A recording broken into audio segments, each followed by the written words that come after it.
Welcome back. So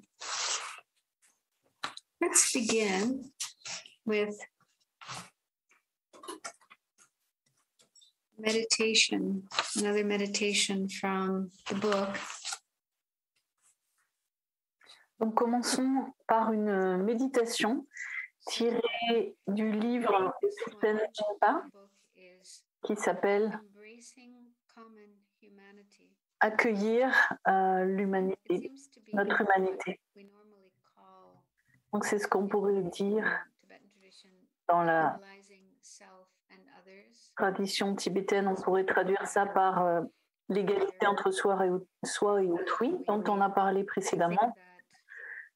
Le fait de réfléchir au fait que les autres sont comme nous une personne, me ressemblent, qu'ils veulent être heureux, qu'ils ne veulent pas souffrir.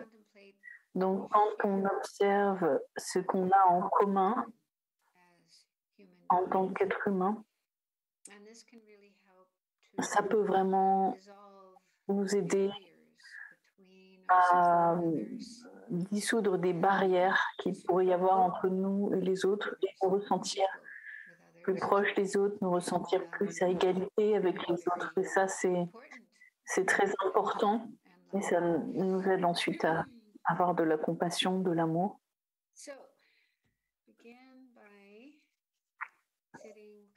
Donc, commencez par adopter une posture confortable. Je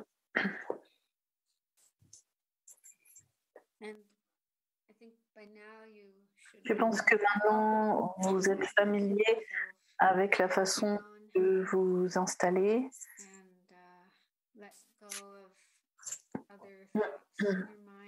Donc, laissez toutes les pensées de côté en vous concentrant sur les mouvements de votre respiration, parce que la respiration, ça se produit dans le présent, ici, maintenant, pas dans le passé, pas dans le futur, mais ici, dans le présent. Donc, quand on se concentre sur la respiration, on est conscient des mouvements de la respiration, alors naturellement, notre esprit reste dans le moment présent. Donc, passons quelques moments à le faire. Et si des pensées surgissent dans votre esprit, n'en soyez pas distrait ou irrité. On va reprendre l'analogie des nuages qui apparaissent dans le ciel. Notre esprit étant comme le ciel et les nuages comme les pensées. Un ciel vaste, clair, spacieux. Et donc les pensées, les souvenirs, les émotions sont comme des nuages, ils vont et viennent et ils ne sont pas toujours là, ils ne sont pas solides. Donc, souvenons-nous de cette analogie et laissons passer les nuages des pensées et retournons à la respiration. On va passer quelques minutes à faire cela et ensuite on va faire une méditation.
Maintenant, nous allons commencer la méditation guidée.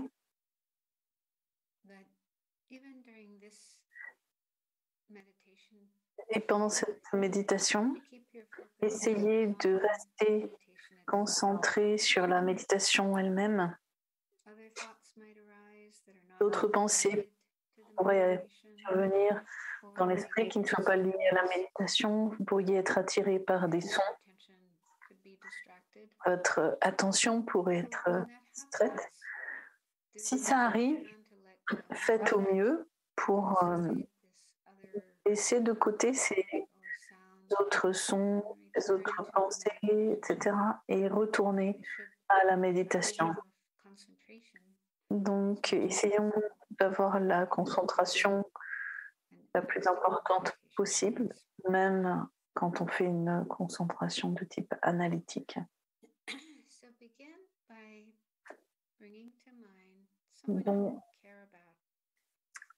pensez à quelqu'un que vous aimez, dont vous vous soutiez, envers laquelle vous avez des sentiments naturels d'amour, de tendresse, d'attention. Ça pourrait être une personne de votre famille, un ami ou un animal domestique.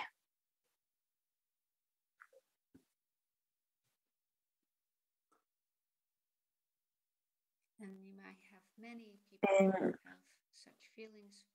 donc il y a beaucoup de personnes pour qui vous éprouvez certainement cela, mais choisissez une personne et si vous pouvez, imaginez cette personne en face de vous,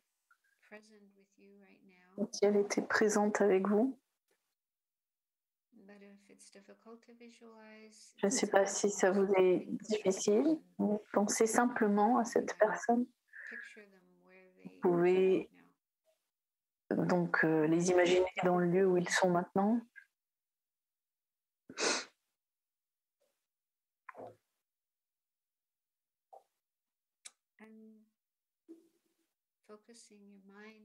Et en vous concentrant sur la personne, laissez vos émotions positives apparaître, les émotions que vous éprouvez d'habitude vis-à-vis de cette personne qui est précieuse,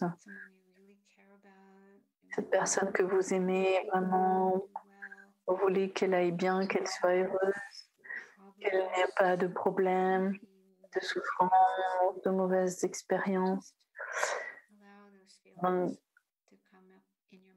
Laissez vos différentes émotions apparaître dans l'esprit.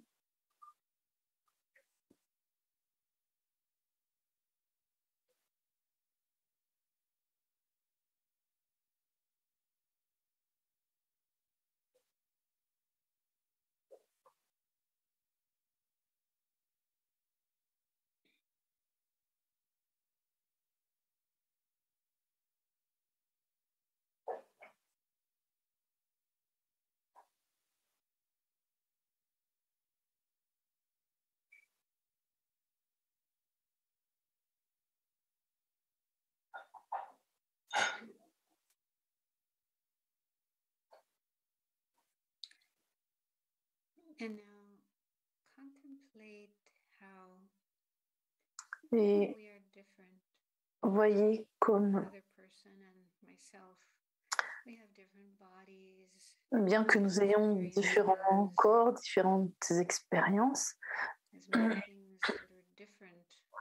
qu'il y ait des différences entre nous, il y a certaines choses qui sont exactement pareilles. Et une de ces choses, c'est que on veut tous être heureux, avoir des bonnes expériences, on ne veut pas souffrir, on ne veut pas de mauvaises expériences.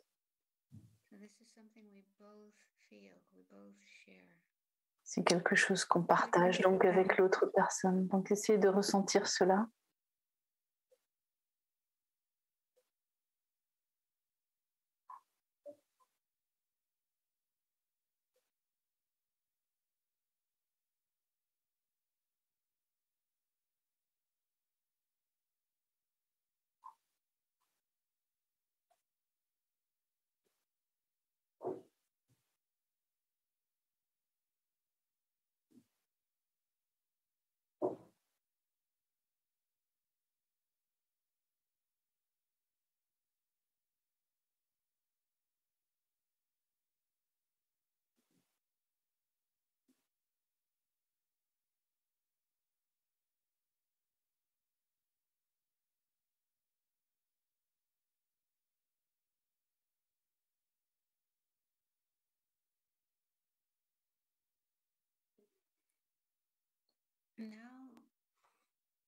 Bring to mind another Maintenant, pensez à quelqu'un dont vous n'êtes pas très proche, quelqu'un que vous connaissez, un voisin par exemple, ou quelqu'un avec qui vous travaillez, quelqu'un qui travaille peut-être dans une banque ou un magasin où vous allez, où vous la voyez de temps en temps. Parfois, peut-être vous échangez quelques mots, mais vous ne connaissez pas vraiment la personne, vous n'êtes pas proche de cette personne.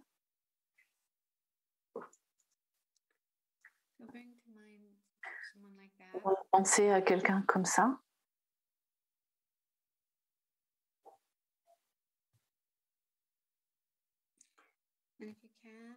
Et si vous pouvez, vous présentez cette personne, soit face à vous, ou là où il se trouve normalement, quand vous les rencontrez.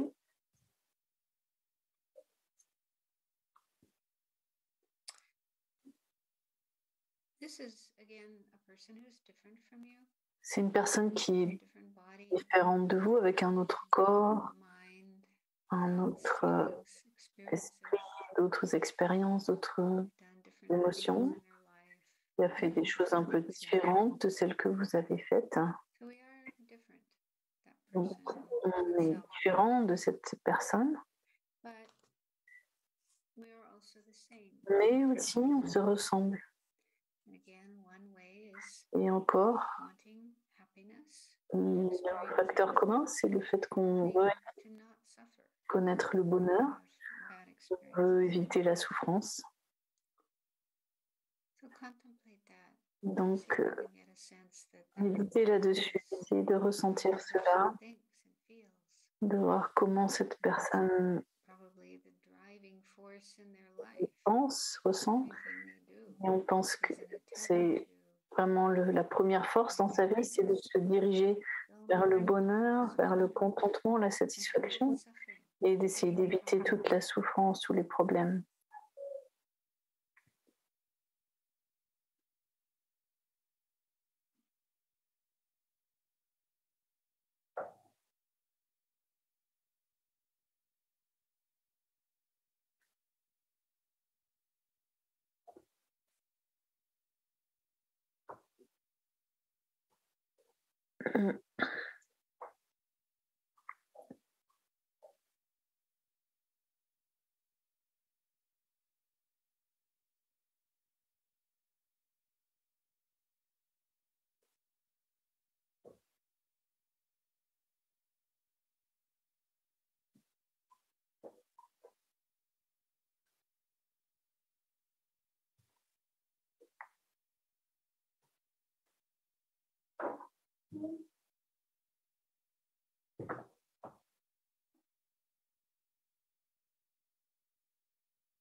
Maintenant, représentez-vous une troisième personne.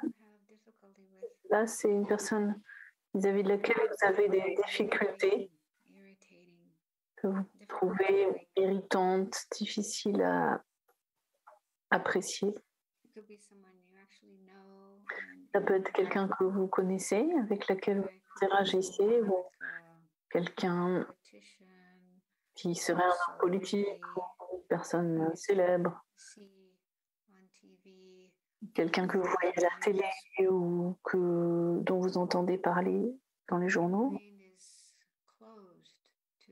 L'esprit est fermé vis-à-vis de cette personne et vous avez des émotions négatives vis-à-vis de cette personne. Donc ne pensez pas à votre pire ennemi, là ce serait trop difficile, mais simplement pensez à quelqu'un vis-à-vis de laquelle vous avez quelques problèmes.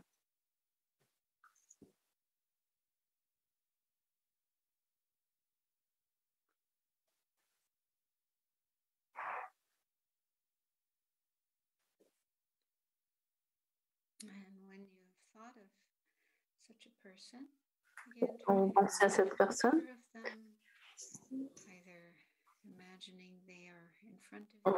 vous la représentez en face de vous, ou qu'elle soit maintenant, vous la représentez.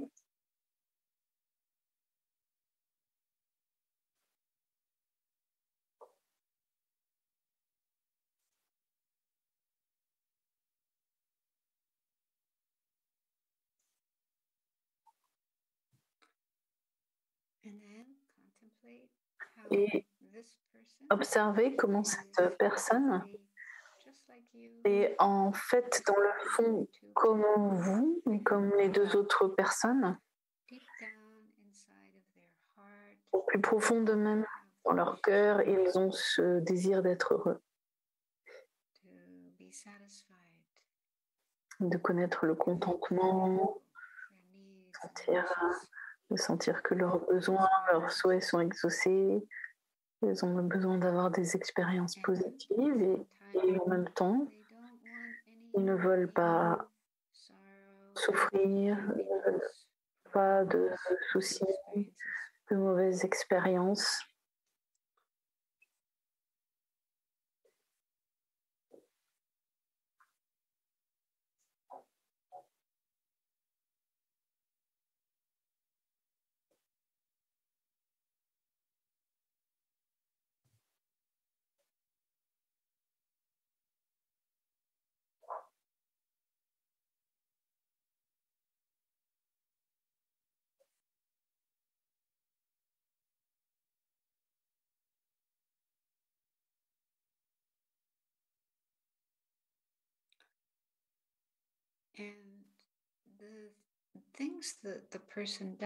Et les choses que fait cette personne que vous trouvez si irritante, si pénible, que vous jugez comme étant vraiment très mauvaise,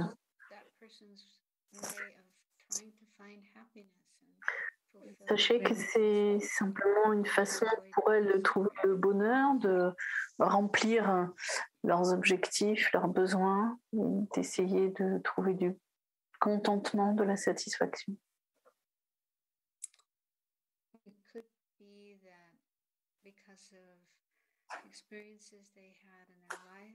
De par les expériences qu'ils ont eues dans le passé, la façon dont ils ont été éduqués, leur famille, l'école,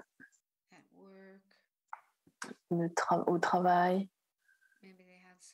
Peut-être ils ont eu un certain type d'expérience douloureuse et puis a fait que la personne se comporte ensuite d'une certaine façon dans le souhait d'éviter des souffrances et de trouver du bonheur.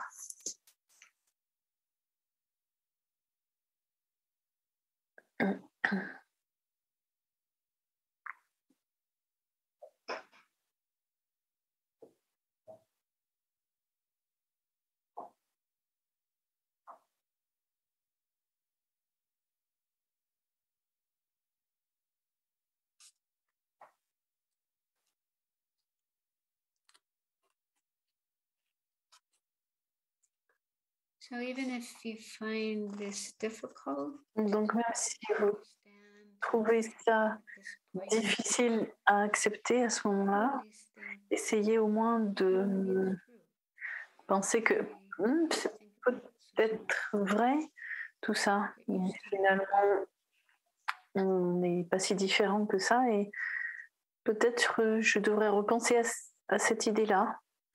Je devrais repenser les choses selon cette perspective. Et essayer de comprendre également que si vous pouviez voir les choses comme cela, c'est-à-dire voir les autres comme étant au fond, fondamentalement, comme vous, ils veulent être heureux et obtenir du bonheur, ça pourrait vous être vraiment utile Ça ouvrirait votre cœur plus. Ça vous permettrait de vous entendre mieux avec les autres et même d'éprouver plus d'amour, de compassion pour les autres.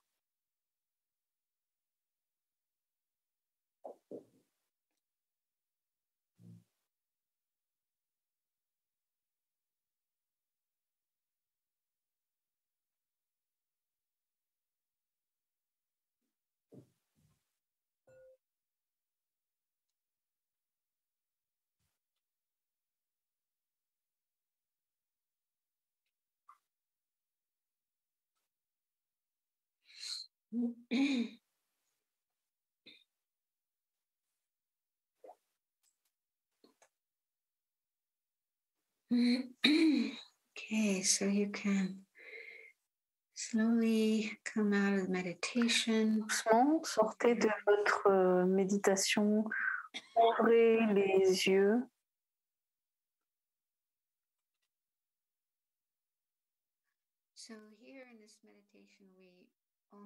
Et pour cette méditation, on a évoqué 3 types de personnes. Mais si vous faites cela tout seul, vous pouvez, vous êtes libre de choisir autant de personnes que vous voulez. Mais de fait, j'ai lu un livre d'un auteur américain, Jeffrey Hopkins, qui est probablement un des premiers Américains ou occidentaux à commencer à étudier le bouddhisme avec des maîtres tibétains. Et il a peut-être commencé l'étude à l'université dans les années 60, je pense. Et son premier maître était un maître mongol qui vivait dans le New Jersey, un réfugié. Ce maître lui a appris cette pratique de penser aux autres et de contempler le fait que, juste comme moi, ils veulent être heureux et ne veulent pas souffrir. Il a dit qu'après avoir appris cette instruction, il est resté éveillé toute la nuit à faire cette méditation. Et il a repassé toute sa vie autant qu'il pouvait. Il est remonté aussi loin qu'il pouvait et a remonté à toutes les personnes qu'il a connues dans sa vie, en commençant par son père, sa mère, ses frères et sœurs, etc., les voisins. Et depuis le début de sa vie, il a passé en revue toutes les personnes qu'il avait rencontrées jusque dans le présent. Et à chaque personne, par rapport à chaque personne, il a contemplé cela. Cette personne est en fait comme moi, elle veut le bonheur, elle ne veut pas souffrance. Et après, toutes les personnes qu'il voyait, les personnes qui passaient dans le supermarché, dans la voiture, il pensait de cette façon. Donc, il a passé énormément de temps, c'est vraiment extraordinaire, à apporter cette pensée dans son esprit vis-à-vis de tout ça. Et plus tard, quand il a commencé à enseigner, puisqu'il est devenu un enseignant du Dharma, et il a donc enseigné la méditation, je pense que c'est aisé de voir à quel point cela peut être extrêmement profond comme méditation et avoir beaucoup de répercussions. En particulier, si on fait cette méditation vis-à-vis des personnes qu'on trouve terrifiantes ou effrayantes ou ennuyeuses, ou si on est effrayé par certaines personnes, par leur apparence, par leurs actions, et on se dit ce sont des êtres humains, c'est juste une apparence finalement. Ils ont des pensées, des émotions et ils veulent être heureux. Ils ne veulent pas souffrir comme moi. Dans le livre de Thupten Jinpa, il raconte une histoire à propos d'un homme qui était un vétéran qui avait combattu dans une des guerres et qui a fait ce programme d'entraînement à la compassion. Et il a trouvé cette méditation en particulier très, très utile pour lui parce qu'il avait énormément de colère en lui. Et il avait essayé toutes sortes de thérapies, de traitements. Mais cette méditation, vraiment l'a aidé. Il lui a donné un outil pour affronter sa colère. Des fois, il se mettait en colère quand il voyait des personnes agir de façon injuste. Par exemple, dans un supermarché, vous étiez en train de faire la queue, il y a quelqu'un tout à coup qui arrive et qui pousse un petit peu pour doubler, en fait. Et ça le mettait en colère. Ou alors, dans un parking, vous essayez de trouver une place et puis quelqu'un arrive très rapidement et prend la place avant que vous pouvez y arriver. Donc, dans ce genre de situation, d'habitude, il se mettait en colère et des fois, il insultait même la personne qui se comportait ainsi. Donc, après avoir appris cette méthode, il l'a utilisée. Donc, quand après, il voyait quelqu'un agir de façon injuste, il se disait, juste, tout comme moi, cette personne-ci souhaite être heureuse et éviter la souffrance. C'était comme un mantra qu'il se répétait encore et encore et qui aidait à se calmer.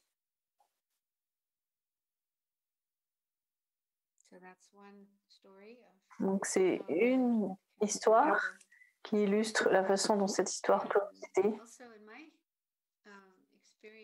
Et aussi, selon mon expérience, j'ai trouvé ça très utile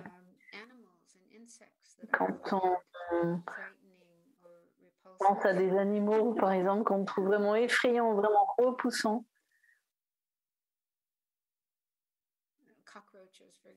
Par exemple, le cafard. On ne se sent pas très heureux quand on en rencontre. J'ai habité dans des endroits où il y a beaucoup de cafards et quand je les vois, j'ai une émotion de dégoût, de rejet et de frayeur. Et quand je contemple, je médite sur le fait que c'est un être vivant, un être sensible, hein, comme les poissons, les oiseaux, etc.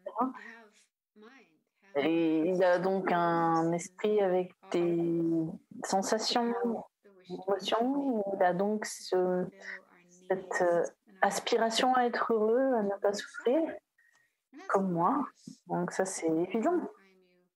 À chaque fois, il y a une fourmi ou un moustique autour, et vous bougez vers eux, vous faites un mouvement et immédiatement, ils vont s'en aller pour se protéger. Ils ne veulent pas être blessés, ils ne veulent pas être tués, ils veulent protéger leur vie, tout comme nous voulons nous protéger notre vie. Donc, penser de cette façon, juste un être qui veut être heureuse et ne veut pas souffrir, tout comme moi. Donc ça nous aide vraiment à dépasser l'aversion et la peur par rapport à certaines créatures. Et je peux voir avec les années que mon esprit s'est vraiment transformé. Maintenant, quand je vois des insectes, même si c'est un petit insecte, ou un insecte très laid, repoussant, effrayant, mes émotions, mon instinct, c'est de protéger cet être. Dommage, je ne veux pas l'écraser, je veux le mettre en lieu sûr, où il peut s'en aller, il peut être en sécurité, protégé. Donc ça, je suis vraiment contente de voir que mon esprit s'est transformé de cette façon. Il n'y a plus ce genre de réaction, d'aversion, de haine, mais que, à l'inverse, justement, il y a ce souhait de protéger. Donc je vois vraiment que je me suis familiarisée avec cette méthode d'utiliser l'amour, la compassion, ou tout au moins, j'ai ce désir de ne pas faire de mal. Et ça, c'est vraiment présent. Donc ça, c'est vraiment transformant. La sainteté, le Dalai Lama dit souvent, essayez aidez les autres autant que vous pouvez. Mais si vous ne pouvez pas les aider, au minimum, ne faites pas de mal. Ne leur causez pas de mal. Donc ça, c'est vraiment une excellente recette. C'est un très bon conseil que nous devons appliquer dans notre vie et dans nos relations, dans nos interactions avec les autres. Essayez d'être aussi autant que nous pouvons, mais au moins de ne pas faire de mal. Si vous ne pouvez pas aider, au moins ne faites pas de mal aux autres. Et une chose qui est vraiment très utile quand on veut cultiver plus de compassion et d'amour, c'est de travailler sur la motivation. Vous pouvez utiliser vos propres mots. Donc, une motivation que vous pouvez réciter le matin quand vous vous réveillez, avant de commencer vos journées. Essayez de commencer votre journée avec une motivation et faites imprégner cette motivation de compassion. C'est possible, par exemple, vous pouvez vous dire aujourd'hui, autant que je peux, puisse-je être utile aux autres, puissent les activités que je fais aujourd'hui participer au bien de tous les êtres utiles et puisse-je ne pas faire de mal aux autres êtres autant que possible. Puisque toutes les activités que je fais me rapprocher de l'éveil. Donc c'est ce que je fais. C'est quelque chose que je fais en moi-même, que je compose en moi-même. Mais vous pouvez aussi vous inspirer de motivations écrites par Sa Sainteté le Dalai Lama ou par Rinpoche. Et au début, peut-être ça semblerait artificiel et finalement, vous connaîtrez cela par cœur et vous pourrez vous le réciter et vous pourrez commencer la journée comme ça, avec une attitude de bonté, de compassion, de non-violence. Et si vous pouvez le faire dans la journée ou le répéter, le réciter plusieurs fois dans la journée, vous vous rappelez de cette motivation. Dans son livre, Thupten Jinpa a mentionné un docteur de sa connaissance. Dans ce docteur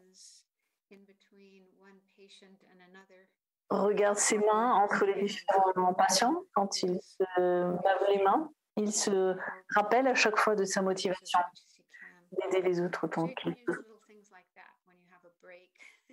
Donc vous pouvez utiliser ça quand vous avez une pause. À chaque fois que vous faites une pause, remémorez-vous votre motivation. Et puis avec le temps, ça commence à devenir de plus en plus profond en vous. Et ça va transformer votre esprit et votre façon de vous relier aux autres êtres.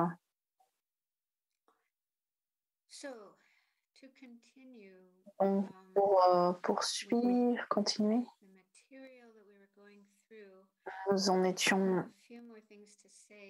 nous avons encore des choses à voir. On parlait de la peur de la compassion.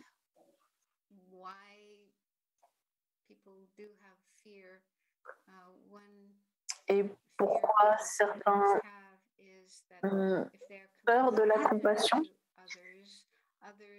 Ils pensent que s'ils ont de la compassion pour les autres vont devenir dépendants par rapport à eux. C'est pas bon. Donc, Thupten Jinpa dit que c'est une mauvaise compréhension de la compassion. La compassion ne veut pas dire que nous devions faire tout à la place des autres, tout pour l'autre, et les laisser dans cet état d'impuissance et les rendre dépendants de nous. Non. Je pense que vous avez fait l'expérience en tant que parent par rapport à des jeunes enfants. Évidemment, quand ils sont tout petits, il faut faire tout à leur place parce qu'ils ne savent pas comment faire les choses. On prépare le repas, on les habille, etc., etc.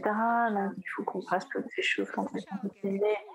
Quand l'enfant grandit, alors il a besoin d'apprendre à faire cela lui-même. C'est pas bon si on continue à faire les choses à leur place, sinon ils ne seront jamais autonomes et ils ne pourront pas prendre soin d'eux-mêmes. Donc, si vous êtes un bon parent ou un parent sage, vous enseignez à votre enfant comment prendre soin de lui. Et ne les laissez pas rester dépendants. Quand ils vont à l'école, ils apprennent et il faut qu'ils comprennent comment faire leurs devoirs tout seuls. Si vous continuez à faire les devoirs à leur place, ça ne les aide pas. Ils ne vont pas apprendre de cette manière.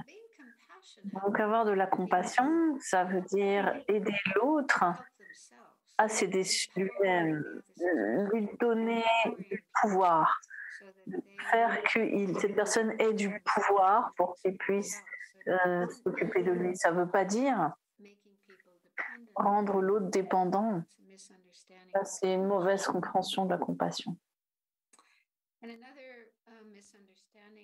Une autre incompréhension concernant la compassion, c'est quand on essaie d'aider les autres, si nous attendons, si nous pensons que nous pouvons régler les problèmes de tous les problèmes des autres, ça, c'est une erreur. La compassion, ça ne veut pas dire que c'est à nous de résoudre tous les problèmes des autres. C'est pas possible de toute façon. Mais des fois, on a trop d'attentes. Dans mon cas, par exemple, un de mes frères est alcoolique, a débuté très tôt dans sa vie. Quand il était adolescent, il a commencé à boire. Et il a eu ce problème pendant pratiquement toute sa vie d'être accro à l'alcool. Des fois, il s'est arrêté, après il reprenait. Et bon, ça a créé des problèmes énormes dans sa vie.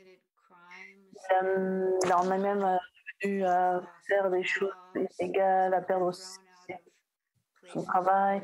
Il s'est fait expulsé de là où il vivait. Il a fini par vivre dans sa voiture à cause de cette addiction à l'alcool. Et au début, je pensais vraiment, j'avais envie tellement de l'aider et faire s'arrêter de boire. Je me faisais tellement de soucis pour lui, tellement d'angoisse. Et puis ensuite, après quelques temps, j'ai réalisé que je ne pouvais pas faire ça à sa place. Je ne pouvais pas arrêter à sa place. Il savait que c'était pas bon pour lui. Il savait qu'il devrait s'arrêter, mais des fois c'est tellement difficile, c'est tellement fort. Donc,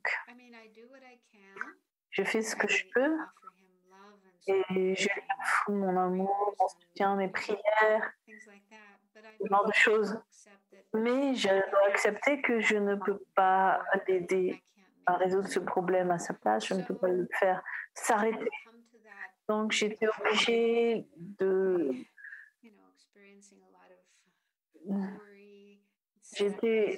de comprendre ça, mais au travers de cette expérience si difficile, de ressentir cette angoisse, cette frustration.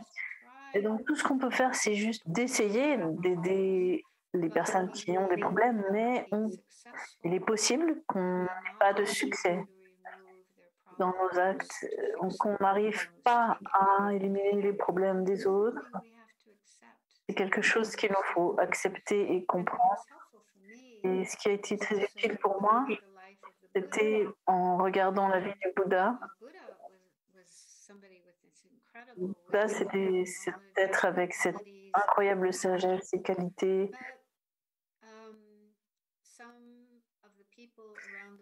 Mais certaines personnes autour du Bouddha avaient beaucoup de négativité. Un de ses cousins, en fait, son cousin qui a fait partie de la communauté des Vadatta, était extrêmement jaloux du Bouddha. Il ne l'aimait pas. Il était contre le Bouddha. Il a même essayé de le tuer. Donc c'était vraiment un personnage très négatif. Et même s'il était autour du Bouddha, le Bouddha n'a pas réussi à transformer son esprit. Même un Bouddha ne peut pas rentrer dans votre esprit et réparer ce qu'il y a à réparer. Donc un Bouddha, même lui, ne peut pas le faire. Comment est-ce que moi, je pourrais le faire? C'est ce que je me dis à moi-même quand j'essaie d'aider quelqu'un et que ça s'avère difficile et que je n'y arrive pas. Je me dis, bon, ben, même si j'étais un Bouddha, je ne pourrais pas finalement changer cette personne. Donc ça, c'est quelque chose qu'on doit comprendre par rapport à la compassion. On souhaite que l'être soit libéré de ses problèmes, de sa souffrance. On souhaite pouvoir l'aider. On essaye de l'aider, mais il est très possible que nous ne puissions y arriver, nous ne puissions pas donc éliminer les problèmes de cet être. Donc ça, cela peut nous éviter beaucoup de frustration, beaucoup de souffrance.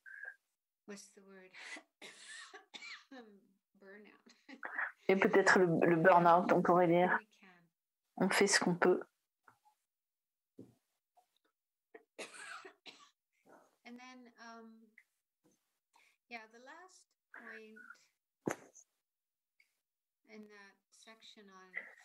Le dernier point sur cette section, on dit qu'il faut du courage pour être compatissant, mais la compassion nous donne du courage en retour. Donc, on a besoin d'une certaine dose de courage pour être compatissant, pour se mettre à aider quelqu'un qui en a besoin. Je pensais aussi à un incident dans ma vie quand j'étais un adolescent, quand j'étais une adolescente. Il y avait des filles dans mon école qui étaient volontaires pour participer à aider des personnes âgées dans leur maison de retraite. Donc, elles voulaient bien aider le personnel, les infirmiers et les infirmières. Donc, ces filles allaient à la maison de retraite et parlaient avec les résidents âgés. Elles étaient gentilles, avec toutes les personnes qui sentaient le poids de la solitude. Elles essayaient de les rendre plus joyeuses. Donc j'ai appris ça et je me suis dit, c'est vraiment quelque chose de vraiment très bien. C'est quelque chose qui serait vraiment bien de faire. Mais moi, j'étais effrayée. Je ne saurais pas quoi dire, je ne sais pas qui c'est. Comme j'étais timide, j'avais un caractère timide. Donc, l'idée d'aller rencontrer ces personnes que je ne connaissais ni d'Ève ni d'Adam et de bavarder avec elles en étant joyeux et enthousiaste, je me suis dit, mais je ne saurais jamais faire ça. Donc, dans ce cas, j'avais peur.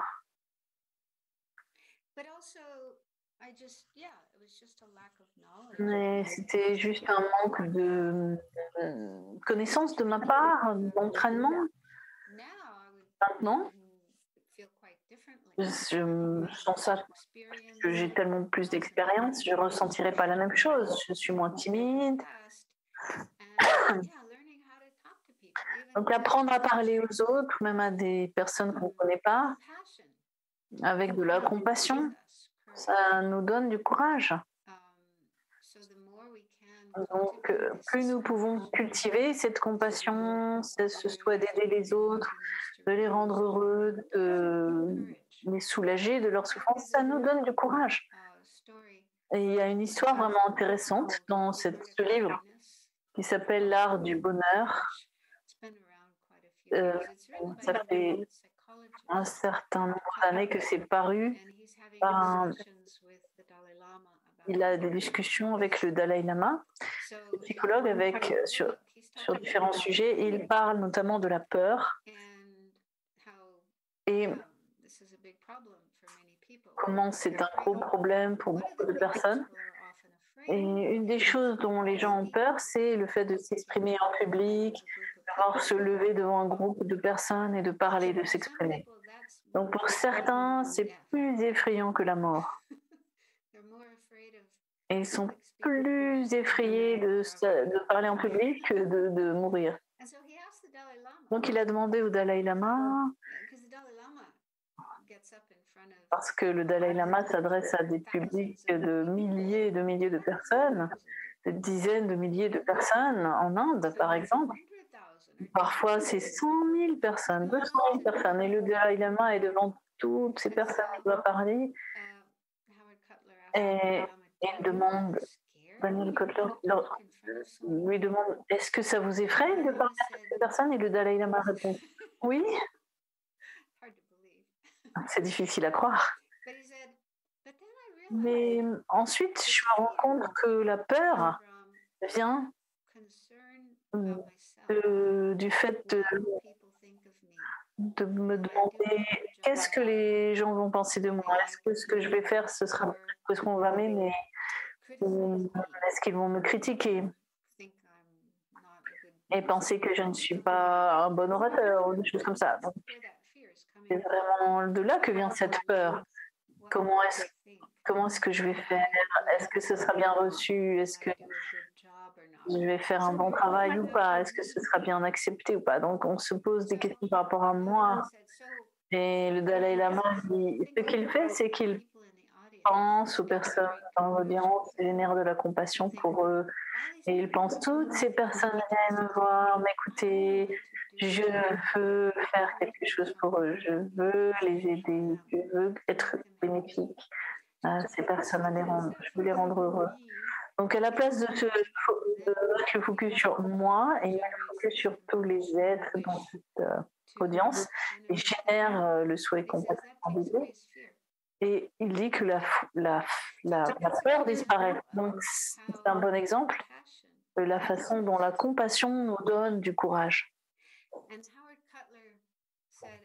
Henry Cutler dit que quand il a entendu cela du Dalai Lama, il l'a répété à un de ses patients, qui était un jeune homme qui était extrêmement timide et aurait souhaité pouvoir parler aux filles, les inviter à des rendez-vous, mais il était tellement effrayé d'être rejeté. Il était terrifié. Donc, Henry Cutler lui a dit, pense à la fille plutôt qu'à toi-même. Désire que cette personne soit heureuse. Qu'est-ce qui serait bon pour elle? Donc, c'est ce que ce jeune homme a fait. Il a trouvé que oui, ça l'aidait vraiment à surmonter sa timidité et qu'ensuite, il a été capable de parler aux filles. Donc, je pense que c'est un bon exemple de la façon dont la compassion peut nous donner du courage. On a donc besoin d'une bonne dose de courage pour avoir de la compassion et agir de manière compatissante. Et si on peut avoir de la compassion, ça nous donne vraiment du courage.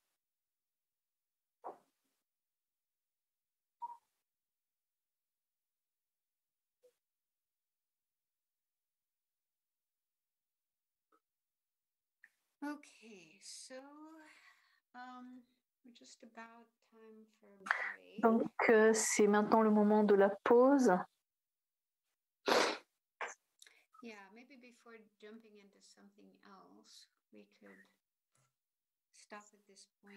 Donc, on va s'arrêter ici avant de poursuivre et on va avoir 5 minutes de pause.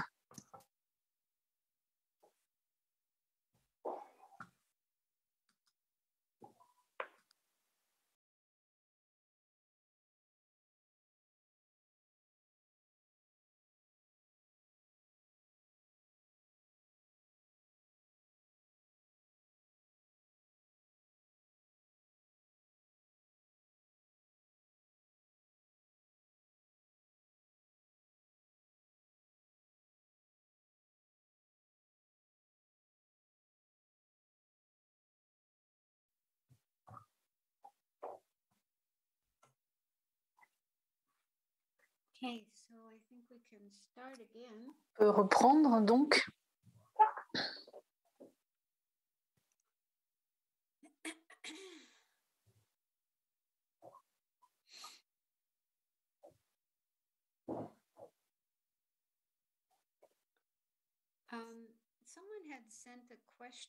Quelqu'un avait envoyé cette question hier à propos du fait d'avoir de la compassion pour quelqu'un qui vous fait du mal.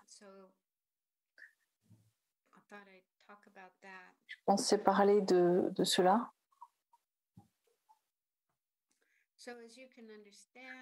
Comme vous le comprenez, c'est pas si difficile d'avoir de la compassion pour quelqu'un avec laquelle on s'entend. Si vous êtes parents, c'est facile d'avoir de la compassion pour vos enfants ou d'autres personnes de votre famille, d'amis. Donc c'est facile d'avoir de la compassion pour ces personnes, mais avoir de la compassion pour des personnes qui vous font du mal, c'est beaucoup plus difficile. Des personnes qui nous ont fait du mal dans le passé, ou des personnes qui font du mal aux autres, qui font des actes de violence pour faire souffrir les êtres. C'est naturel que nous ressentions de la colère, de l'irritation vis-à-vis de ceux qui commettent ces actes. D'une certaine façon, cette forme de colère est liée finalement à la compassion. Vous avez de la compassion pour la victime, la personne qui est blessée, vous ne voulez pas que cette personne souffre. Donc, il y a cette compassion. Mais les personnes qui commettent le mal, ils ont aussi besoin de compassion. Tout le monde a besoin, tout le monde mérite de la compassion parce que tout le monde souffre. Tout le monde a des souffrances. Dans le cas de vous-même, si vous avez subi des violences de la part de quelqu'un, d'une personne, la première chose, c'est que vous avez besoin de prendre soin de vous. Il faut que vous ayez de la compassion pour vous-même. Vous ne méritez pas d'être traité de cette façon, d'une façon qui est si négative. Et je pense en particulier aux femmes qui subissent toutes sortes de violences, qui subissent des abus de la part de leurs compagnons. Et des fois, elles restent dans ces situations et elles autorisent ce cycle d'abus et de violence. Pour moi, c'est difficile de comprendre pourquoi elles restent dans cette situation. Et une des raisons, c'est peut-être d'avoir une estime de soi qui est très faible et on pense qu'on ne mérite rien de mieux que ça, finalement. J'ai rencontré une femme il y a longtemps qui m'a dit que son mari la battait, faisait vraiment des choses horribles et qu'il lui disait « Je ne peux pas m'en empêcher parce que tu es tellement mauvaise. Je ne peux pas m'en empêcher. Je ne peux pas m'empêcher d'agir ainsi parce que c'est toi qui me pousse à agir comme ça. » Et elle le croyait. Dans beaucoup d'années, elle est restée dans cette situation, pensant que c'était sa faute, jusqu'à ce que finalement, je ne sais pas combien de temps ça lui a pris pour réaliser ça, elle a peut-être parlé à un thérapeute, elle s'est réveillée et elle s'est dit non, ce n'est pas ma faute. Je n'ai pas, il ne faut pas que je supporte tout cela. Et finalement, elle est partie.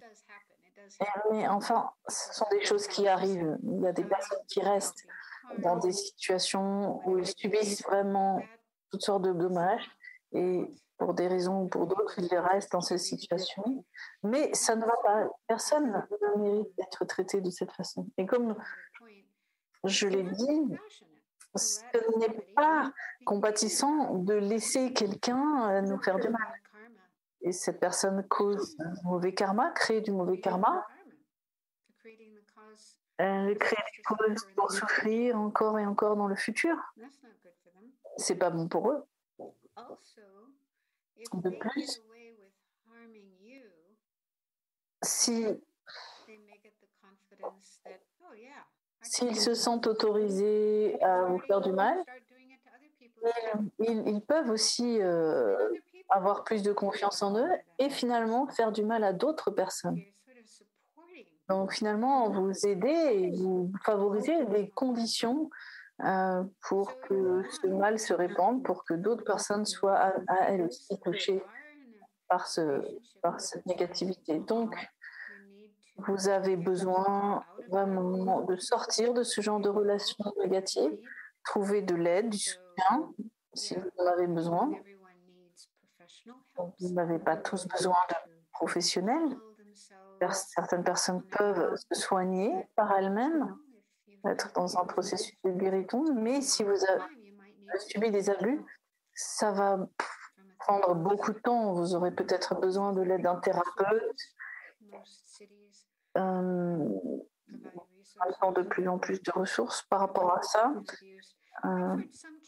pour les femmes qui sont abusées. Ça arrive aussi également, il faut le mentionner, que certains maris soient abusés par leur femme.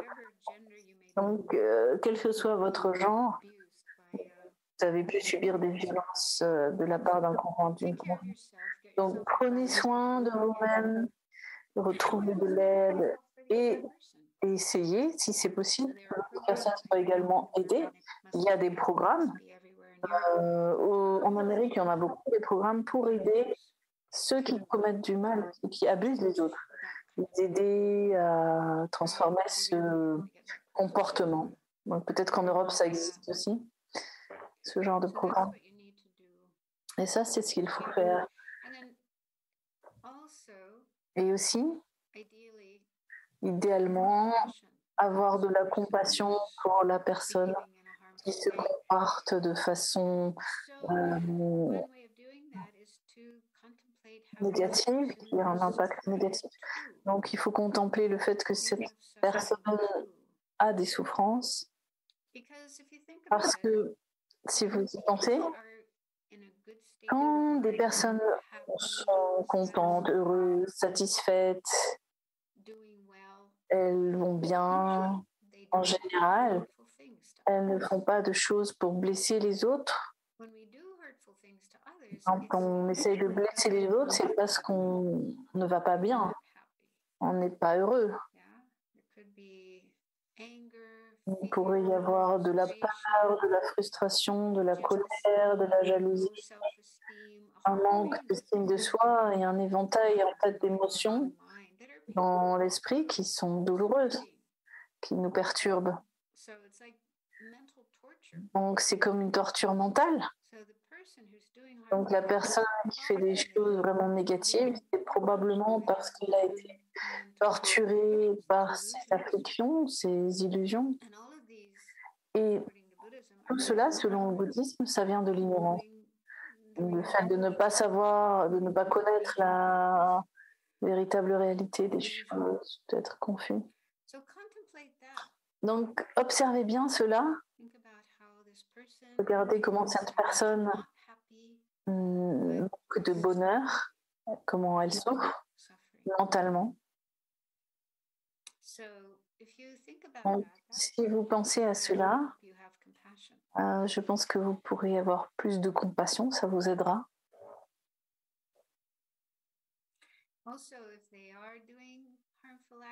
Aussi, si ces personnes font des choses vraiment négatives, vous pouvez aussi réfléchir à cela sous l'angle du karma.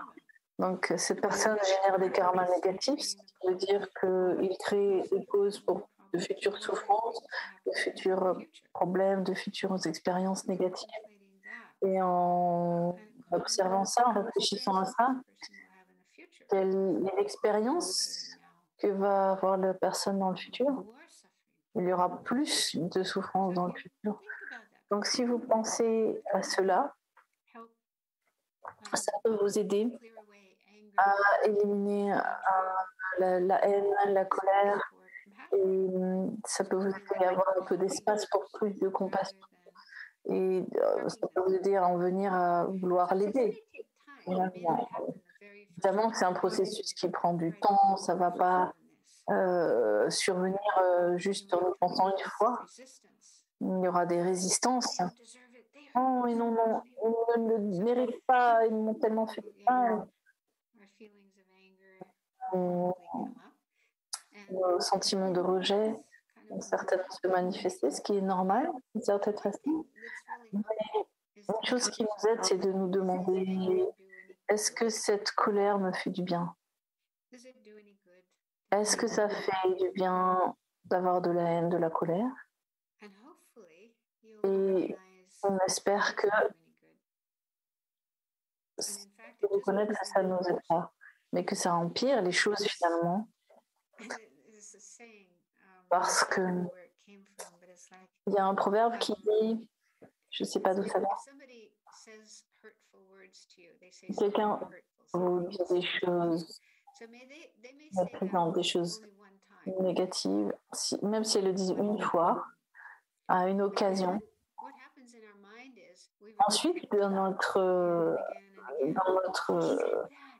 pensée, dans notre esprit, qu'est-ce qui se met en place? Cette rumination. Il m'a dit ça. On pense encore et encore et encore.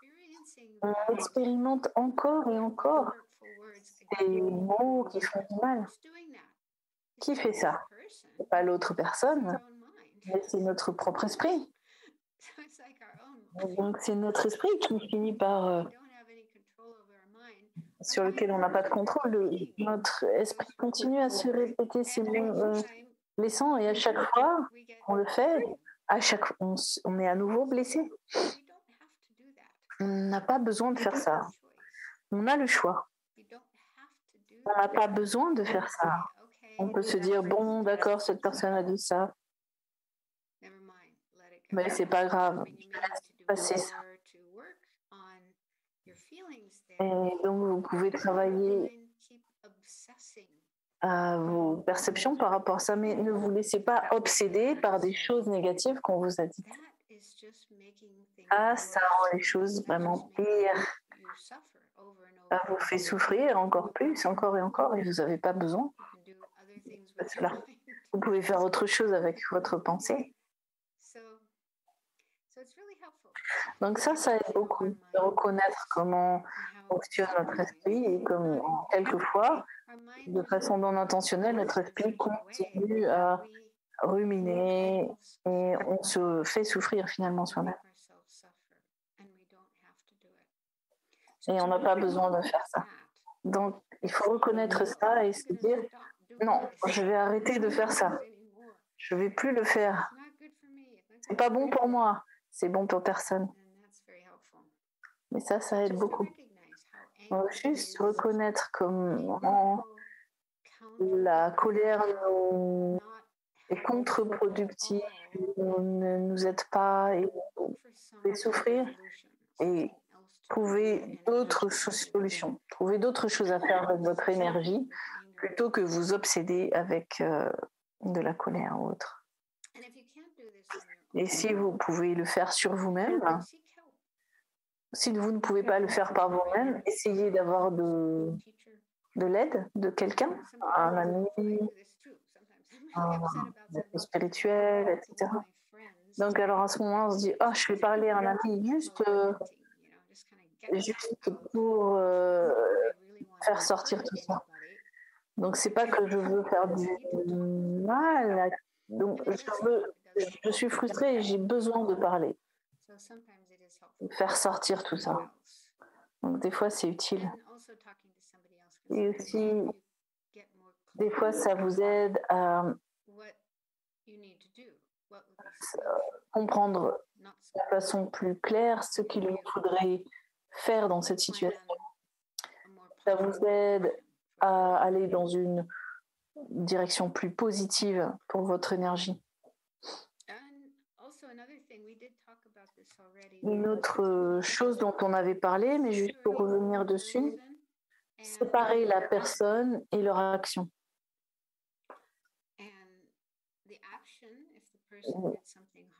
Donc l'action, si elle est négative, on n'est pas d'accord avec cette action, on ferme par les yeux là-dessus, on dit que cette action est mauvaise, mais la personne derrière cette action n'est pas forcément une mauvaise personne.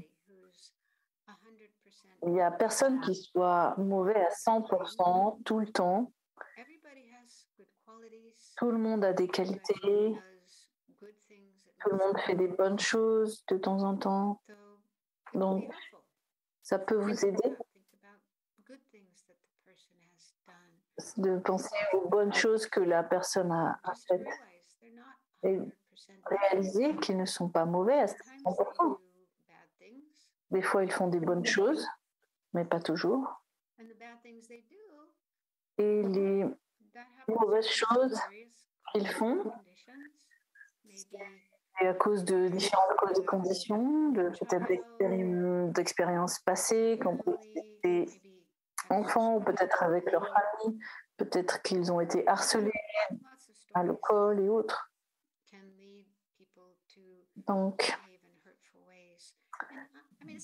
beaucoup de causes peuvent amener des personnes à agir mal.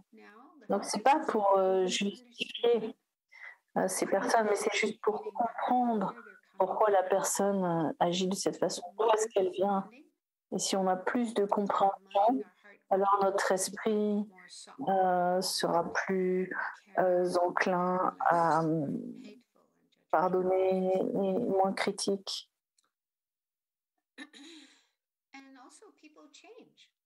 Aussi, il y a des personnes qui changent. Si quelqu'un a fait des mauvaises choses dans le passé, ça ne veut pas dire qu'il va continuer à mal se comporter pour toujours. J'ai lu un article sur cette personne aux États-Unis. Il a écrit un livre qui s'appelle De la haine à l'amour. Quand il était adolescent, dans sa vingtaine d'années, il rejoint un groupe d'extrême droite, de personnes qui pensaient que les Blancs étaient bien supérieurs aux autres et que tout le monde, que toutes les personnes qui n'étaient pas blanches étaient mauvaises.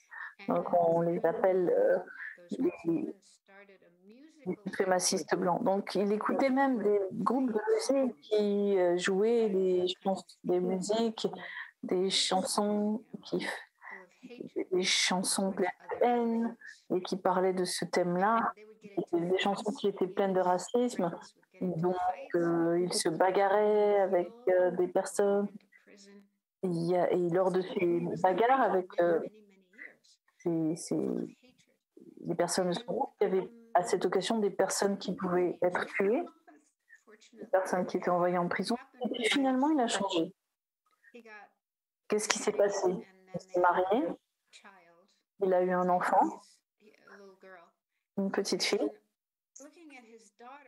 et en observant sa fille, il a pensé: si je continue à être comme ça, je vais finir soit mort, soit en prison.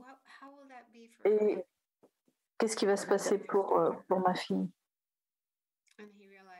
Et il s'est rendu compte qu'il ne voulait pas faire ça à sa fille. Donc, il a commencé à changer et à ne plus se comporter comme ça. Et par la suite, quand sa fille a été assez grande pour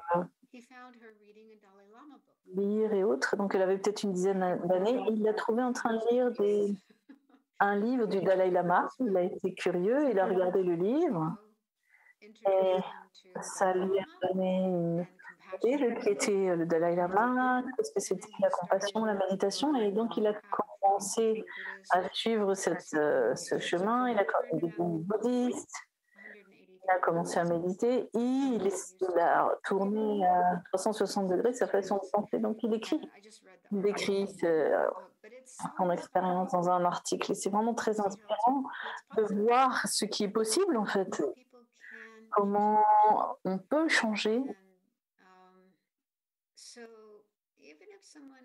Donc même si quelqu'un se comporte vraiment très très mal maintenant et fait des choses très négatives, ça ne veut pas dire qu'elles vont rester comme ça pour toujours éternellement. Elles peuvent changer et de fait,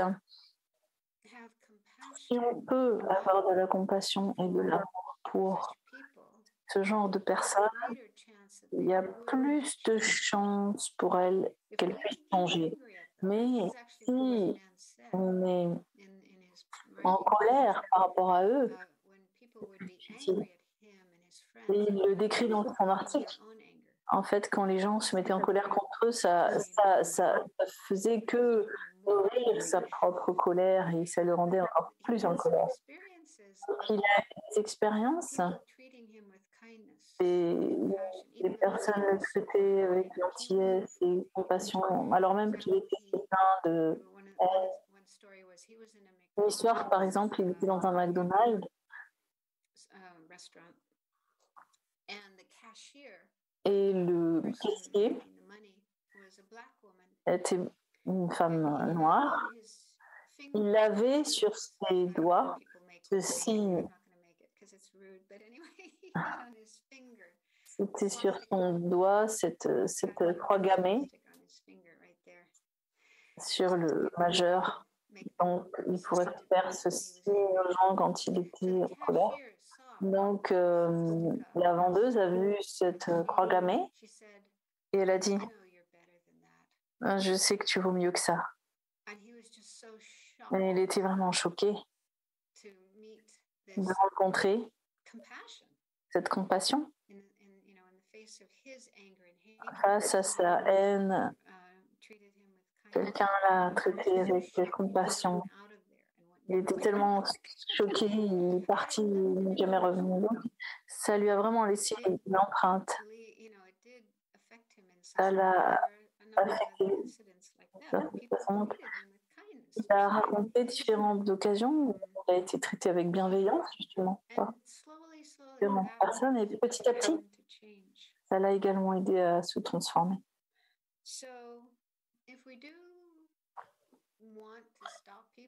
Bon. Si on veut que les gens arrêtent de faire du mal, avoir de la compassion pour eux, c'est plus efficace que d'avoir de la haine, même si c'est difficile et que ça prend du temps, mais c'est mieux pour nous, on se sentira mieux, et c'est également mieux pour l'autre personne. Mais à nouveau, ça ne veut pas dire qu'on laisse les personnes faire n'importe quoi.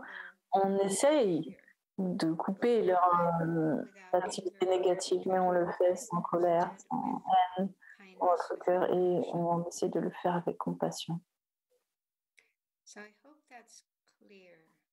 J'espère que c'est clair.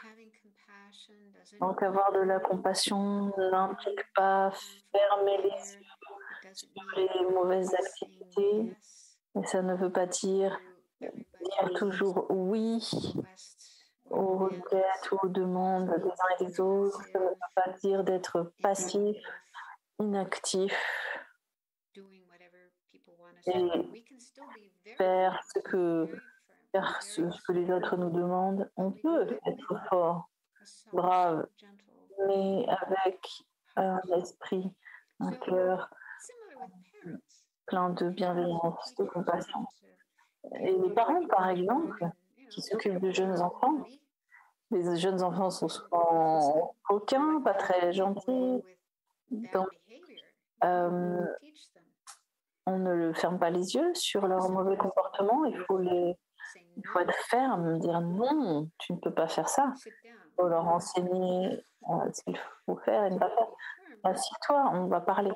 Donc il faut être ferme, mais idéalement on le fait sans colère et sans l'intention de leur faire du mal, mais avec l'intention de leur être bénéfique. Certainement que vous avez cette expérience par rapport à des enfants, des frères et sœurs peut-être. Donc ça, c'est l'attitude à développer par rapport à des personnes qui se conduisent mal.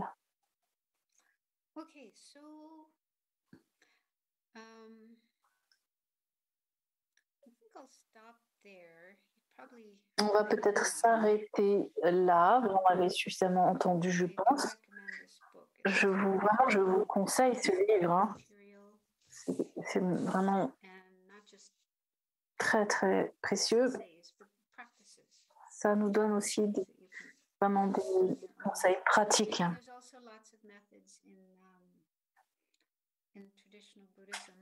Il y a aussi beaucoup de méthodes dans le bouddhisme traditionnel tibétain. Je pense qu'on peut faire une méditation de plus avant de s'arrêter. Mais peut-être qu'il y a également des questions.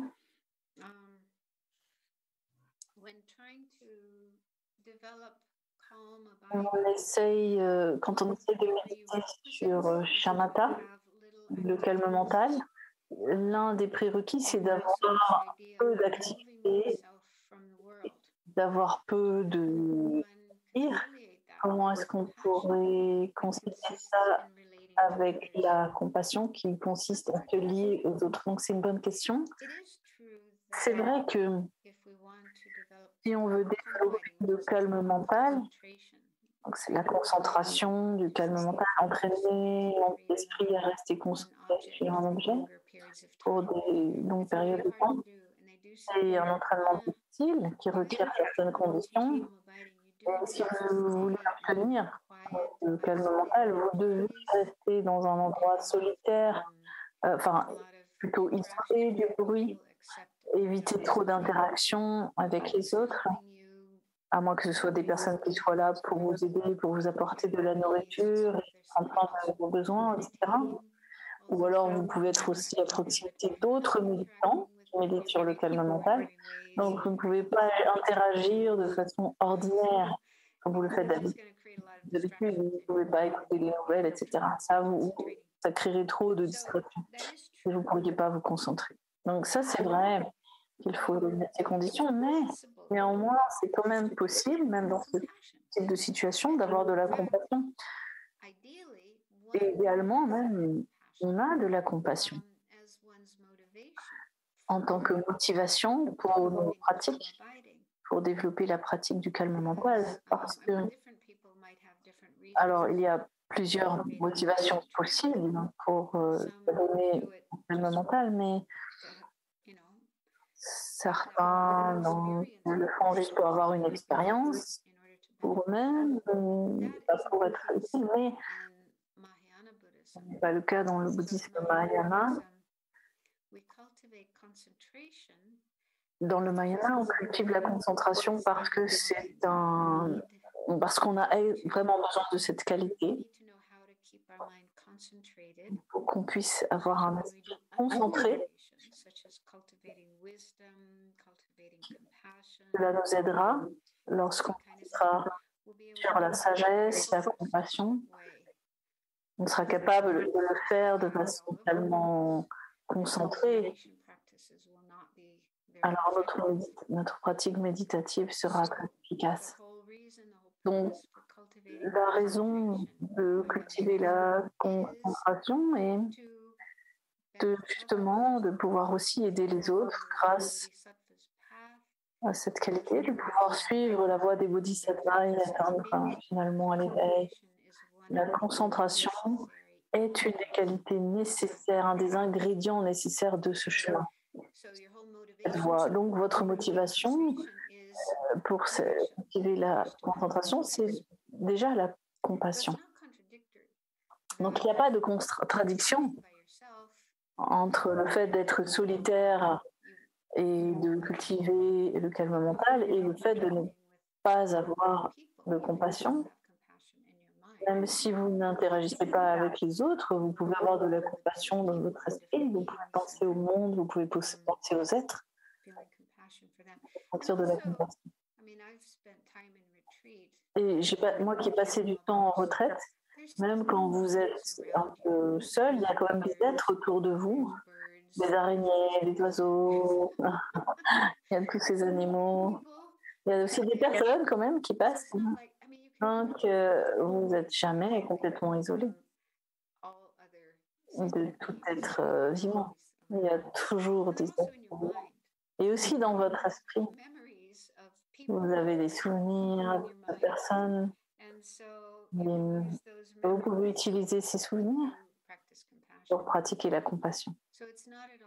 Donc, il n'y a aucune contradiction entre le fait de pratiquer shamatha et le fait de pratiquer la compassion.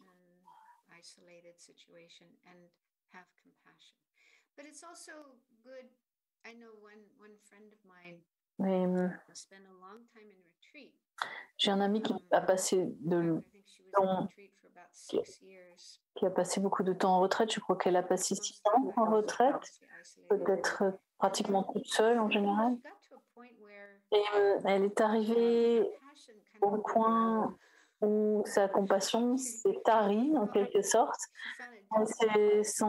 Elle a senti de la difficulté, elle à ressentir de la compassion en étant seule, donc elle a décidé qu'il était temps de sortir de retraite et d'être dans le monde, de commencer à interagir avec le monde, parce que là, vous avez plus d'opportunités de la compassion. Voilà, c'est pour ça qu'on fait tout ça. On passe un certain temps en retraite pour cultiver certaines qualités, et puis ensuite, vous sortez de retraite, vous êtes dans le monde avec les autres et vous cultivez d'autres compassions, vous pouvez pratiquer votre compassion.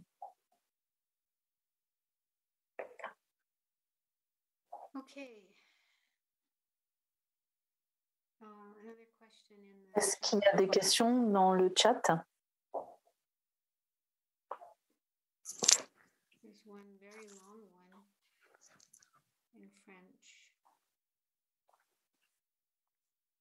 It's actually a copy pasting of different questions that were on the chat before the break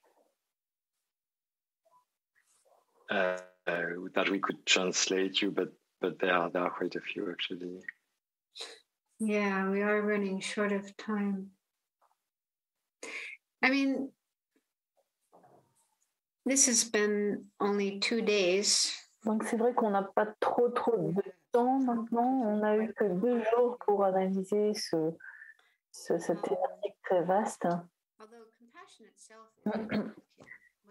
La compassion en elle-même, c'est pas compliqué. Ce qui est compliqué, c'est nous les êtres humains. On est tellement compliqués.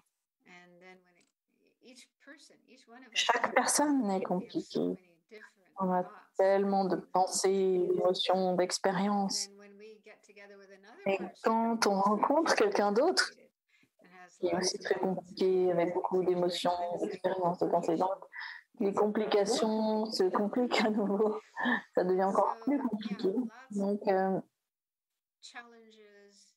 y a beaucoup de défis, de difficultés qui vont apparaître sur notre chemin alors qu'on essaye de pratiquer ces différentes qualités, d'agir de façon compatissante. C'est pas toujours si simple. Hein. On a des défis, des difficultés. Donc, essayons de ne pas être découragés par cela. Et de trouver des solutions et de voir ce qu'il faudrait faire. Et si vous pouvez trouver des solutions par vous-même, alors parler à des personnes, un maître spirituel, quelqu'un qui a plus étudié et pratiqué que vous et qui pourrait vous aider à essayer de trouver un moyen de faire face aux différentes situations. Il faut aussi garder à l'esprit qu'on ne peut pas résoudre tous les problèmes, même si on voudrait. On essaye, on fait de notre mieux, on essaye différentes choses, mais des fois, il faut juste se dire, bon, j'ai fait aussi bien que j'ai pu, mais je ne peux pas faire plus. Et prier, ça c'est une chose vraiment qu'il faut toujours faire. Je ne sais pas si vous croyez à la prière, moi, mais je pense que ça aide beaucoup. Si quelqu'un souffre, expérimente des souffrances, des frustrations, si vous vous sentez frustré parce que vous ne pouvez pas les aider, vous pouvez toujours prier de temps en temps. Ça aide vraiment. Et une manière très simple de le faire, c'est de penser au Bouddha, le Bouddha Tara par exemple, quel que soit le Bouddha avec lequel vous sentiez une connexion. Vous pouvez penser à Jésus ou aux différents saints. Vraiment les figures vis-à-vis desquelles vous avez le plus de foi. Et vous priez et vous leur demandez d'aider cette personne.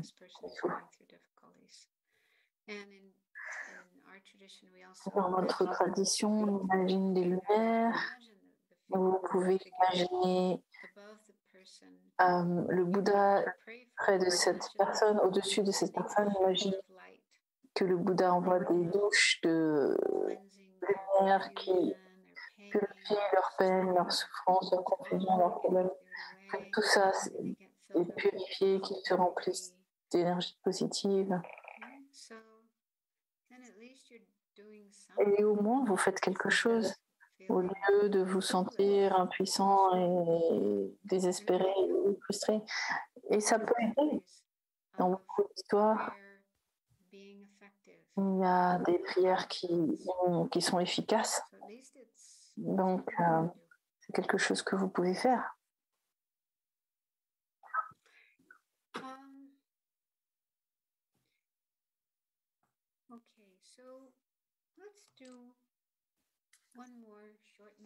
Donc, faisons une dernière méditation courte.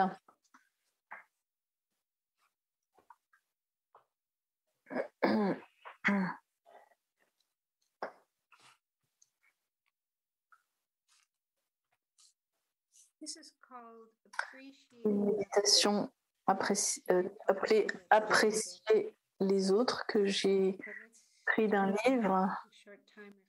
On va réfléchir à cela brièvement.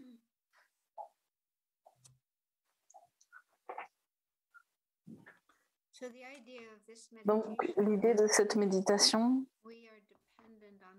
nous sommes dépendants des autres pour tout, et que sans les autres, on n'aurait rien, on ne serait rien, on ne serait même pas là si c'était sans l'aide des autres. Donc, le fait de s'habituer à cette façon de penser nous aide énormément à ouvrir notre esprit, à nous soucier des autres, à vouloir aider les autres.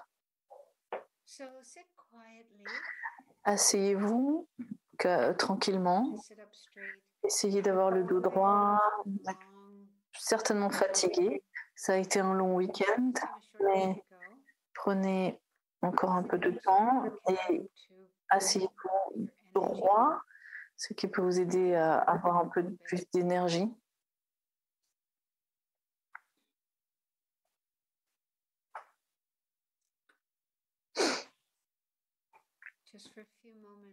Et pour quelques instants, faites attention à votre respiration, l'inspiration, l'expiration.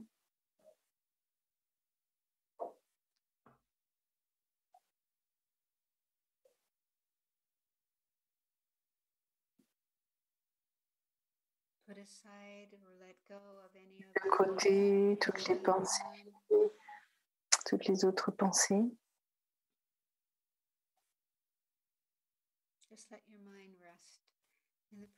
Votre esprit se reposer dans le moment présent, ici et maintenant.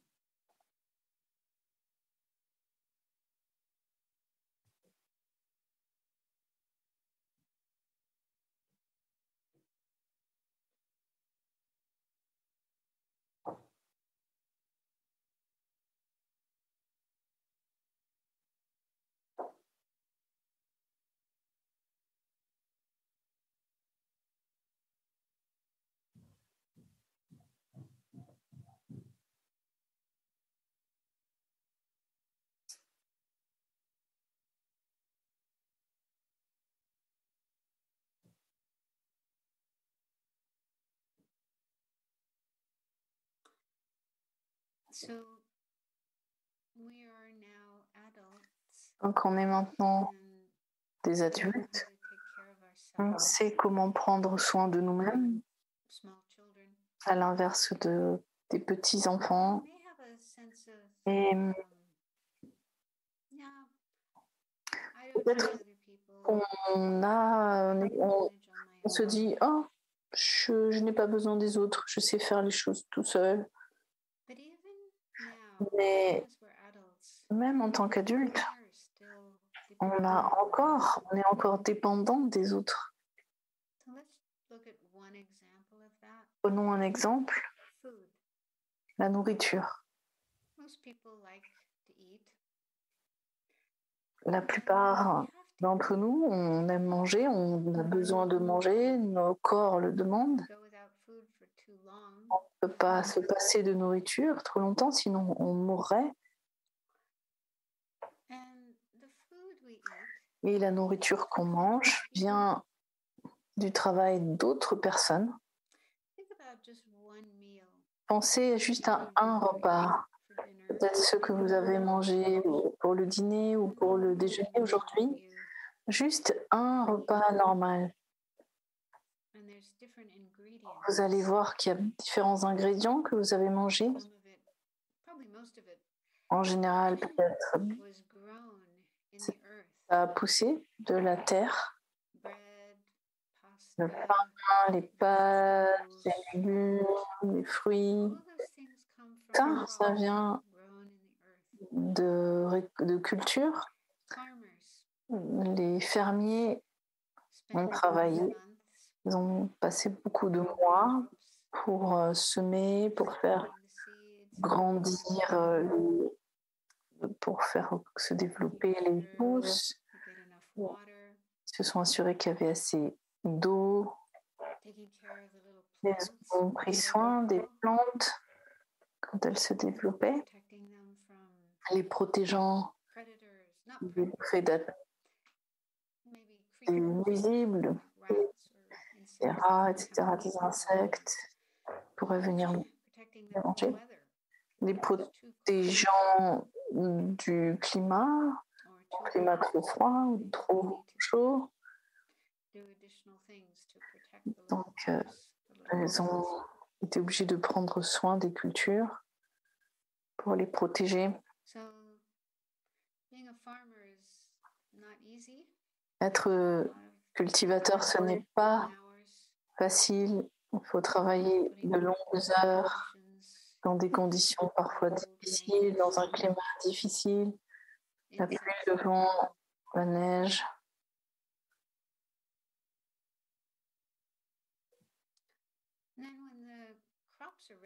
Et quand les récoltes sont prêtes, après un certain nombre de mois, il faut récolter.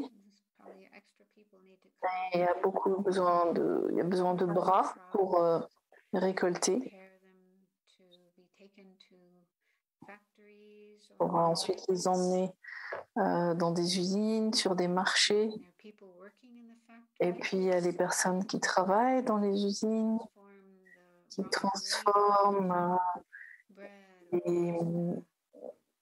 les grains en pâte, par exemple, de manière à ce que ce soit comestible.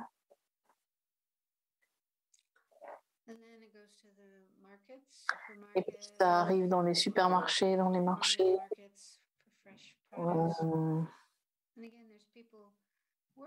Et donc là aussi, il y a des personnes qui travaillent pour vendre cette nourriture.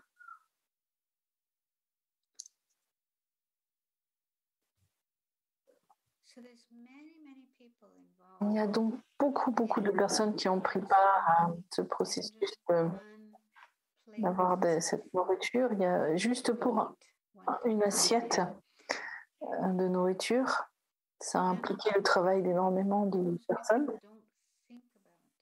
Et en général, on ne pense pas du tout à tout ça, au fait que ce qui a rendu possible le fait qu'on ait ce repas, c'est le travail de tous ces êtres, tout le temps et l'énergie qu'ils ont dépensé pour cela, qui a rendu possible d'avoir ce repas, de remplir notre estomac, de nourrir notre corps.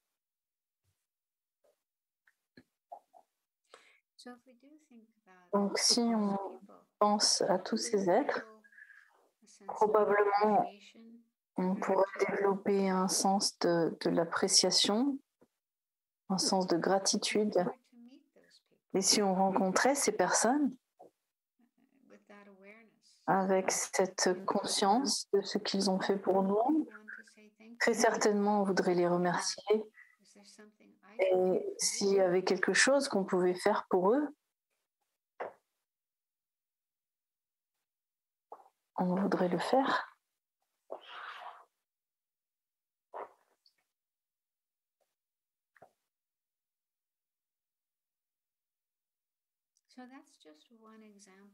Donc ça, c'est juste un exemple. Mais tous les aspects de notre vie, les habits qu'on porte, les chaussures, les chapeaux, les manteaux, l'endroit où on habite, où on travaille, les meubles qu'on utilise, les outils électriques, les appareils électriques, l'eau, l'électricité. Toutes ces choses sont faites grâce au travail d'autres personnes.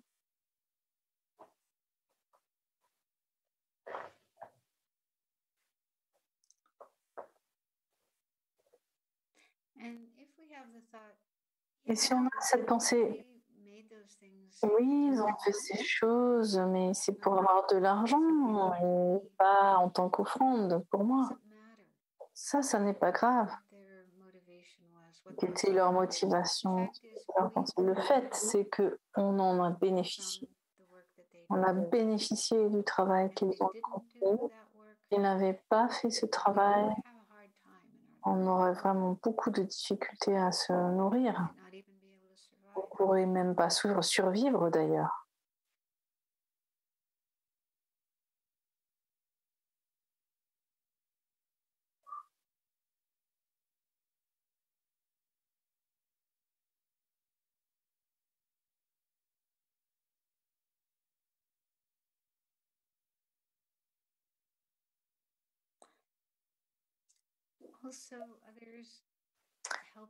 Et les autres nous aident également lors de notre chemin spirituel. Si on voit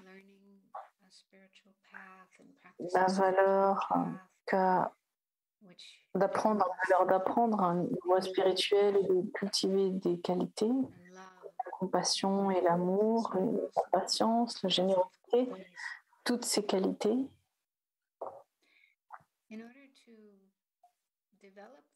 De manière à, si on veut pratiquer ces qualités, on a besoin de la présence des autres en tant que récipiendaire de notre amour, de notre compassion, de notre patience, de notre générosité. Donc, ils nous donnent cette opportunité de cultiver ces qualités si importantes.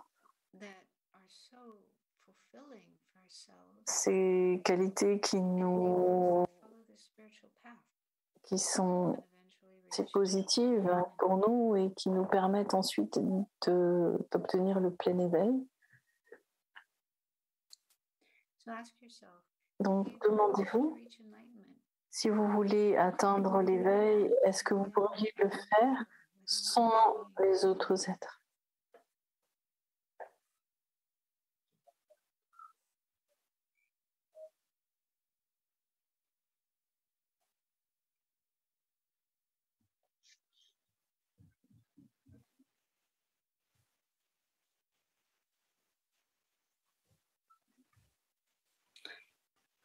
And not talking about enlightenment, but just même sans parler de l'éveil, juste le bonheur, est-ce que vous pourriez être heureux sans les autres êtres, sans leur présence?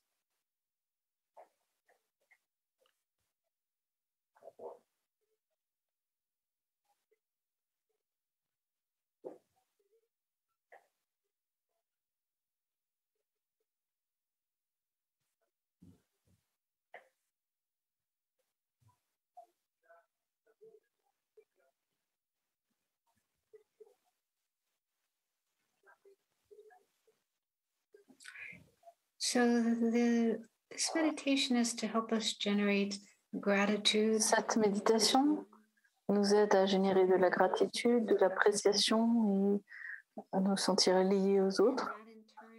Et ça nous aide ensuite à désirer traiter les autres avec respect, compassion, bienveillance.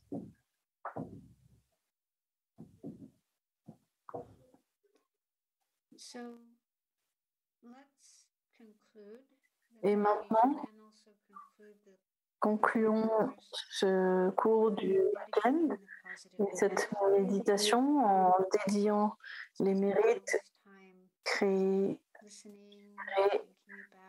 ces journées à réfléchir sur la compassion.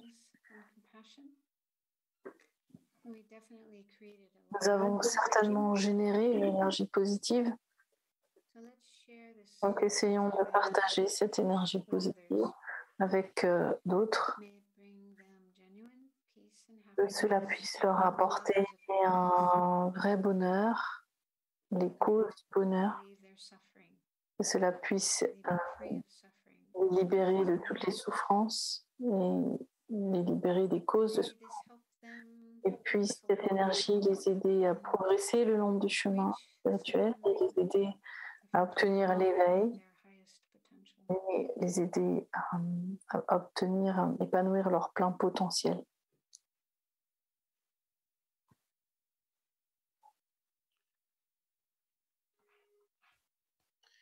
Dear Venerable SK, we would like to thank you, on behalf of all Je voudrais vous remercier de la part de toutes les personnes qui ont suivi l'enseignement depuis vendredi à dimanche. On voudrait vous faire la requête de revenir à nouveau et nous enseigner par Zoom.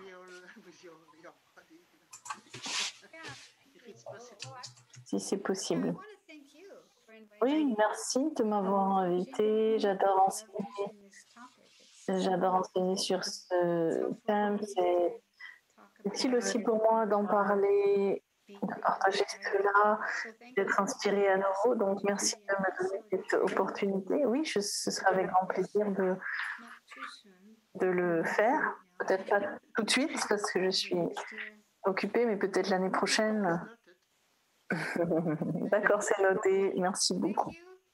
Merci d'organiser cela. Merci pour la traduction et pour tout le monde de nous rejoindre.